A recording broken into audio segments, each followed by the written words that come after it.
has been shaped by traditional beliefs of its people and by their history. These have been governments like direct democracy, representative democracy, and non-democracy government. An example of a non-democracy government is a land being ruled by a monarch, dictator, or theocracy. Theocracy is a government controlled by one or more religious leaders who claim to rule on behalf of God, worshipper, and their country.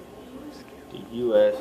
was founded on the belief that people should rule themselves.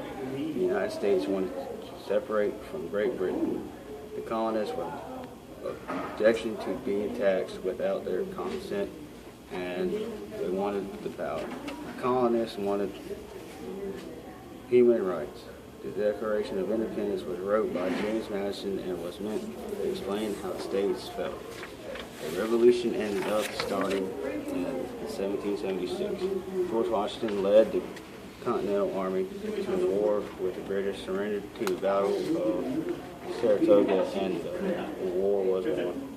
The Army won the most important battles of Yorktown.